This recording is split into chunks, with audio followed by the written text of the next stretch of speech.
होती है। कौन कौन? वो मुक्ति 5 प्रकार की होती है। कौन कौन सी मुक्ति होती है? सालोक्य मुक्ति, शास्त्री मुक्ति, सामीप्य मुक्ति, सारूप्य मुक्ति और सायुज्य मुक्ति। तो सबसे पहले मुक्ति कौन सी है? सालोक्य मुक्ति। सालोक्य मुक्ति यानी भगवान जिसे अपने नित्य निवास अपने धाम में ले जाते हैं उसकी सालोक्य मुक्ति हो गई। फिर दूसरी शास्त्रीय मुक्ति होती है। यहाँ से जाने के बाद भगवान के समान जो ऐश्वर्य का भोग करता है उसकी शास्त्रीय मुक्ति होती है।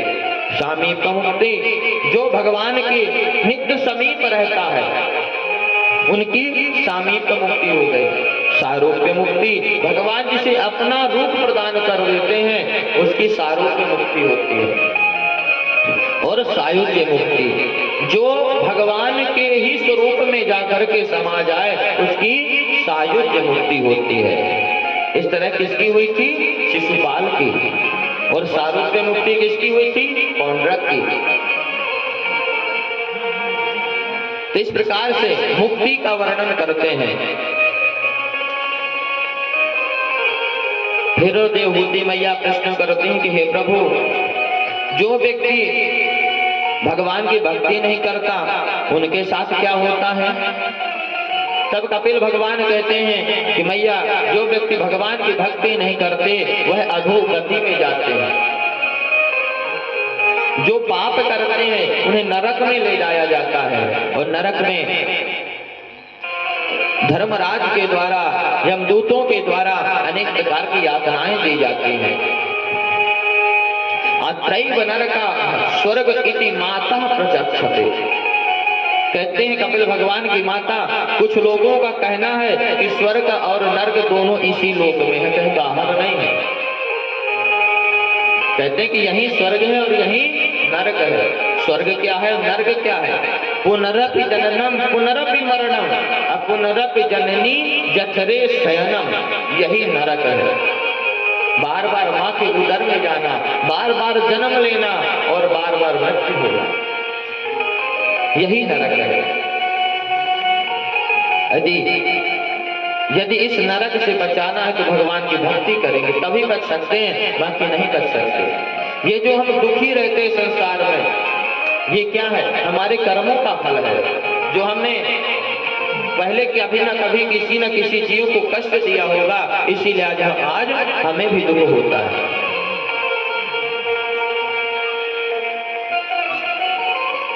जो व्यक्ति भगवान को छोड़ करके कहीं से भी मिले, कुछ भी मिले, अपने कुटुंब का पेट पालने में जो अन्याय करता है उसका दैव विहित को फल मिलता है और वह अंत में नरकगामी होता है, नरक के समान यातना भोगता है। अच्छा, जन्म लेने में और मरने में दोनों में बहुत कष्ट होता है। जैसे एक बिच्छू का डंक लगता है तो जितना एक बिच्छू के डंक लगने में दर्द होता है, कितना दर्द होता है? 1000 बिच्छू के डंक लगते हैं, इतना दर्द जन्म में और मृत्यु दोनों में होता है। और इतना कष्टकारी जीवन हम पाप करने में व्यतीत करते हैं। जब कष्ट होता है तब हम भगवान को स्मरण करते हैं, प्रभु हमें कष्ट कम, हमारा कष्ट कम हो जाए, प्रभु हम आपकी भक्ति करेंगे संसार में। और जब जैसे ही यहाँ पर आए तो हमारी भक्ति दूर हो जाती है, हमारा भगवान से मन दूर हो जाता है, भगवान में हमारा मन नहीं लगता। गुरु जी से मंत्र ले लिए और न गुरु जी के मान से मतलब, न सम्मान से मतलब, तो मंत्र कौन जपता है? मंत्र माई बाप इसीलिए लिया जाता है कि हम जो मंत्र लेते हैं उस मंत्र का जाप करें, उसी से हमें परमात्मा की प्राप्ति होती है। लेकिन मंत्र कोई भी हो, जब तक श्रद्धा नहीं है, विश्वास नहीं है, तब तक उसका फल नहीं है। इस प्रकार से कपिल भगवान माता देवहूति को बतलाते हैं। कपिल भगवान के वचन सुनकर के माता देवहूति के मोह का पर्दा फट गया और वह उठ करके कपिल भगवान को प्रणाम की और स्तुति करती हैं कि हे प्रभु, आपके द्वारा बताए हुए मार्ग से प्रभु अब मैं भगवान का चिंतन करूंगा, स्मरण करूंगी। जिस स्थान पर उन्हें सिद्धि प्राप्त हुई।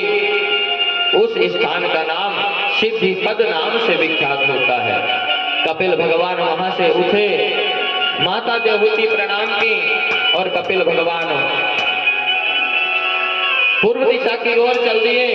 जैसे समुद्र के किनारे पहुंचे, समुद्र हाथ फैलाकर के उन्हें गोद में बैठा लिए और आज वह स्थान गंगा सागर के नाम से जाना जाता है। कपिल भगवान आज भी वहां पर विराजमान है। बोलिए कपिल भगवान की, गंगा सागर धाम की।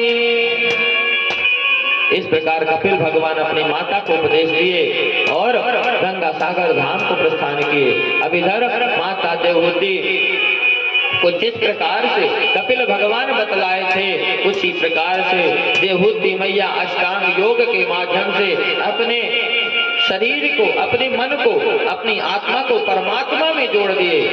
और जैसे ही यह आत्मा परमात्मा से जुड़ी, भगवान का दर्शन हुआ और माता देवहूति का शरीर पिघलने लगा। इतना तपकी माता देवहूति, और माता देवहूति का शरीर पिघलते पिघलते जल के रूप में परिणित हो गया और एक सिद्धिदा नाम की नदी बह चली। इस प्रकार से माता देवहूति भगवान की भक्ति करके भगवान के धाम को जाती है। बोले देवहूति मैया की। मैत्रेय महामुनि महात्मा विदुर से बतलाते हैं कि या इदं मनो शृणोति योभिधत्ते कपिल मुनेर्मात्मयोगगुह्यं भगवती क्रतुधिः सुपर्णकेता वो बलभते भगवत्पदारविंदम। महामुनि मैत्रेय जी कहते हैं कि ये कपिल भगवान का मत अध्यात्म योग का गूढ़ रहस्य है।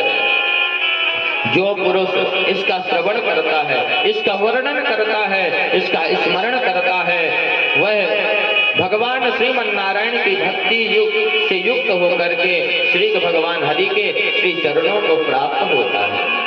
इस प्रकार मैत्रेय महामुनि महात्मा विदुर को कथा श्रवण करवा रहे हैं।